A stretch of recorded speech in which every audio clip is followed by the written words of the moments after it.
and be scared of anyone being knocked out of the tournament just yet. But there's a lot of favorites in this group. Everyone in this group, arguably one of the favorites to get through. We'll see which of these two ends up reigning supreme. Currently spawning here in the bottom right corner of the map, coming from Samsung Galaxy. We'll see if he can go to join his brother-in-arms Solar. It's going to be the red Protoss player Stork. Everyone's being so sick everywhere on Twitter, on the live report thread. Oh, I love it. What do you mean? I'll introduce him first. In the upper left, as the blue Zerg, it is CM Storm's Revival. If I go to Twitter, there's a bunch of ninja things. I'm like shutting this tournament down right now. It's on Twitter. I don't know about your Twitter, it's not mine. But on the live report thread, someone said, put a poll is which is cooler, ninjas or pirates? And then someone counter-polled with what year is it, 2014 or 2006? Amazing. Amazing. I'm so glad that we've got those live report threads going. That's pretty cool. But okay, so we find ourselves in the game with two players who both come from like Brood War eras, both players who've had fantastic runs in StarCraft 2 Heart of the Swarm. I mean, Stork and Revival though, you know, they're kind of like, they're the two guys that have also been really stuck in Korea for a long time. Revivals, I think, started edging out kind of last year. We saw them on a lot of Zotac Cups. Stork, of course, so heavily involved with Pro League. Not really thinking about those weekly tournaments. But a fun story while we're waiting, guys. The only reason I have contact for Stork, and the only reason I know him in the first place was for the Zotac Cups, the weeklies that would happen. We saw Solar start coming out, and Solar started winning a lot of these because Hyun had stopped in order to train for WCS, and Polt had stopped in order to train for WCS, both for their respective regions. So it kind of left this opening for someone to come win these cups. Solar started winning the cups, and I think Solar probably said to his teammates, hey, look at this, I got $100. Neener, neener, boo boo, right? So Stork and Trend and a couple of the other guys, like Bernie, Armani, now known, start saying, hey, $100 to beat a bunch of foreigners? No problem, we'll also play that. So the Samsung Galaxy guys started coming out for a lot of the Zotac Cups. And the only reason I know Stork is because he was kicking ass taking names from the poor North Americans. Well, of course, if you guys don't know Stork, he were in Brood War. I mean, he was pretty good, you know, one of the last dragons, whatever you want to call it. I don't actually know. I know more about the Terrans that were in Brood War than I know about the Protosses in Brood War. Except Bisu. I know a lot about Bisu. But anyways, yeah, Stork has always been like a, you know, a favorite. You know, when January was the coach of Samsung, she did retire, I think, last year or 2 years ago. He was always a favorite, always being thrown out in Pro League, and he did have a very terrible time when Heart of the Swarm came out, but he reversed his 14 lose streak or something insane like that with a pretty good win streak, and now he's actually pretty good in Pro League, of course, not being shown lately because his team was the only Kespa-based team that did not make it. QQQQ. Yeah. You know, focusing a lot on Stork here, of course, but Revival, you know, it's kind of a weird pickup for him to join CM Storm. I mean, you know, we of course had the whole rap thing about the whole like XTSL, and the original group was of course mostly XTSL, but poor Revival, it kind of feels like this really good player who just gets ignored. I'm really glad CM Storm picked him up.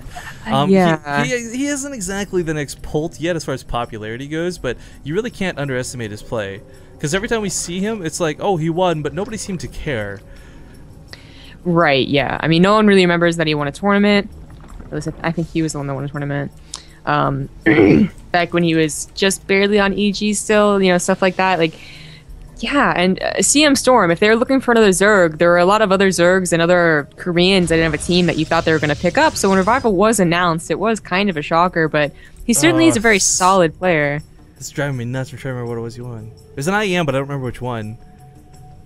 It was, I want to say Shanghai. I could be wrong. Yeah, I do too. Yeah, it was a while ago because of course I think it was like last year or something. But still, Revival is this guy who, I mean, I kind of feel like he's the underdog of the group, but not by much. You know what I mean? Yeah, yeah. I mean, he also got second in an American tournament, or the WCS America, and it was first at IM Shanghai. I mean, but no one remembers. Yeah, so I mean, this is gonna be another one of those tournaments where maybe he'll win and nobody remembers, or maybe it's the tournament that finally makes people go like, "Oh, Jesus, there were so many good players invited and he won." I don't know. I mean, like, the thing about our tournament is it's not WCS, it's not an IEM, it's not a breakout performance where everyone's gonna be like, "Wow, the $100,000 prize, we'll remember this for life." But it is kind of like the first big amateur tournament I think it's been in StarCraft 2 for a while, and we've been getting a lot of. I think for most people, like 7K viewers on a stream is an absolute failure for something like a DreamHack. But for us, this is the most fantastic victory we could have ever hoped for. So I kind of hope that at least the community aspect will remember whoever wins this tournament, whether it's Revival or whether it's somebody else. Yeah. But opening Phoenixes, Revival makes no waste. He decides to put down 2 Spore Callers immediately. And I like that he's actually put them kind of close. It does make it a bit annoying because the Phoenixes get a little bit more leeway, but it also guarantees that if they do get in range, they'll probably be in range of both. Now, these Zealots are going to be a big problem because Revival waited to get those roaches, and he put all his money expecting just Phoenix Harass. Yeah, I don't believe he saw any of the pylons go down. And he didn't get a very good scout beside, because the Phoenix are taking care of the Overlords around the base. So we didn't see that there was 4 gateways behind this, ready and waiting to warp in just maybe 1 or 2 warp-ins of Zealots. And seeing as how effective this is, Stork goes ahead and warps in another set, maybe even a 3rd set if he really thinks it's going to be that well off.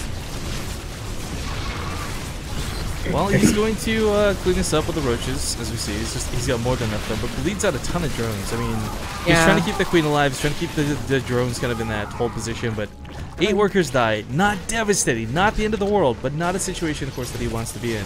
Might lose an Overlord or 2 for this too. Ooh, that's gonna sting. Yeah, I think that was super effective. I mean, 7 Zealots, 700 minerals, but he took down a queen, he forced out a lot of roaches, took down some drones, and of course those Overlords, and really caused Revival to panic. Let's not forget about that, the mental aspect, I guess you could call it. The Phoenix is still raining, still running, waving, flying around. Well, I like the Void Ray coming up behind this too, by the way. Like, we got a couple sentries, yeah, that'll keep them back, but there's no Stalkers, there's no Mortals, there's no heavy fire. So if Revival goes for the counterattack like he is, the Void Ray prismatically aligned is going to shut this down. Yeah, and the Immortal coming out as well. It's very common to see this Roach counterattack after something like that, so you gotta prepare. The 3rd, it could be focused and cancelled. Could be. I don't think Revival wants to throw away his roaches like that. You should just run. Yep, running. Small shout out to Mobile User, just subbed to the channel. Welcome to the family, man. People have been asking all day, and I'll remind you guys once again, the only replays that will be shared from this tournament will be to our subs and subzone. So if you guys want sick replays from any of the group stages or the finals, we'll be doing it all in one big bundle after the tournament has concluded. But once again, the Phoenix is coming for some harass. Goes for the gas mining drones. Quite a nuisance. Spore Caller not quite in range, but if he uproots it, then he's in even more trouble. So kind of just has to take it. As we see, the drone count, though, despite the harass, has been really favoring Revival here as far as his income goes. 72 drones over 56. You look down here, maybe these numbers don't mean a lot to you, but the blue graph that we can show off certainly should. Now, one of the big things for this is Revival. Okay, you're on a lot of drones, and it's usually at the cost of any army, but we see him actually going to Corruptors for the time being, and I'm wondering if this is going to be Corruptor Muta. I mean, yeah, okay, with the upgrades, definitely. And the Mutas. Yeah, okay, so just do this a little bit differently. I mean, you'll sometimes see players put the Mutas out first, but I guess he's really afraid of them getting picked off easily by the Phoenixes. So with 6 Corruptors on the way, he'll be able to start picking these off.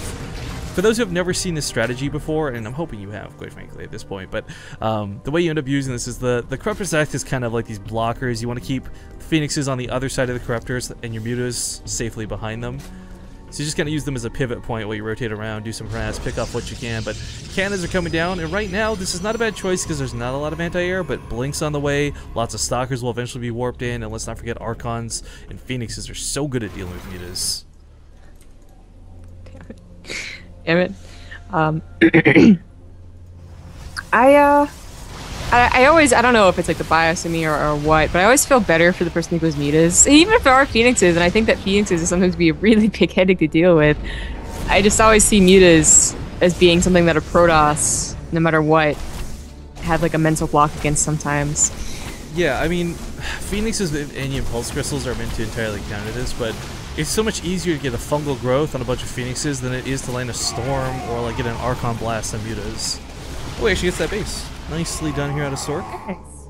Revival did expand to the other base as well, and Stork is getting prepared to go into those anti-impulse crystals. And this is definitely, I think, the most effective way. We have seen people win with Blink Stalkers and Archons when they mix it in, but the most effective way to deal with it is the Phoenixes. That way you can actually go with your army, and if the Mutas counterattack, you have your own mobile units to try and hold them off, and of course, recall back home if necessary. I mean, there's a lot of defense here placed in the National Mineral Line, but absolutely necessary. I'm surprised we don't see more Stargates coming down, though, because often if it is going to be like a dedicated air battle versus a dedicated air battle, we'll see like 2 or 3 Stargates slapped down alongside with that fleet beacon, but still content just sitting on 1 with Chrono Boost. I mean, this isn't a bad idea for now because the Mutalisks count is not out of control, but the idea, of course, is that you expect to take some losses, and he's not going to be able to reproduce off those losses. So my thought process is that Stork is looking to go more ground-based. Oh, never mind. As he throws down those extra 2 Stargates. Yeah. So getting a lot of Phoenixes. I mean, his face count really isn't that bad. So it's 26 Mutas, 6 Corruptors versus 10 Phoenixes, which they're more deterrents. You know, obviously 10 Phoenixes aren't going to take that amount of Mutas in a fight, but they're deterrents around the base. If it does come to a base trade, though, of course, you're going to want those 3 Phoenix pumps of from the Stargate. Yeah. So. Well, Mutas and Corruptors have flocked up quite nicely. That's the only way I can think to describe it. 27 Mutas. To describe why this works so well, guys, if you don't know, Corruptors are like one of the few units in the game. I really can't think of any others off the top of my head that have base 2 armor. Consider the fact that Phoenixes only hit for 5. Yeah, they hit twice, but you're really hitting the Corruptors for almost nothing at all. There's some players I actually really enjoyed watching do this style. Kane comes to mind immediately from my insanity. He does the double spire, so you get the upgrades for the armor alongside those weapons. And if you want to just laugh, watch level 3 armor upgrade Corruptors with 5 armor take no damage from Phoenixes. Well, you can never take no damage in StarCraft 2, but basically no damage. Yeah. Might want some Stalkers to help out here, but they were moving across the map, so a little awkwardly timed for Stork. And without any Archons, I mean, a couple of Archons beneath this, and Revival probably has to get back. Look at them just take those hits! I mean, this is... Revival is playing this out pretty nicely. He takes extra bases while this is going on too, so he's got like the entirety of his map covered. His production won't be an issue, and he's keeping Stork choked on 3 right now. I mean, the Muta it's mostly harass, honestly. It's not so much Muta damage, but mostly Muta harass. As this carries through for the rest of the game, as long as he can keep Stork from ever taking a 4th, Stork will eventually just die to attrition more than anything else. We see Void Rays with these Stalkers. These are meant to deal with the Corruptors a little bit better, but quite frankly, the Muta count's getting to that point where he can start diving onto the Phoenixes as we see. Yeah, but anytime he gets a little ahead of his Corruptors, which of course Mutas are faster, the Phoenixes just absolutely wreck. I mean, watch how many die every single time this happens. And oh, Stork with the nice moves, catch things out of position. Revival does actually have to take this fight. I don't know why just to the left. Oh, he's losing a lot of health. Because he's not Beyonce.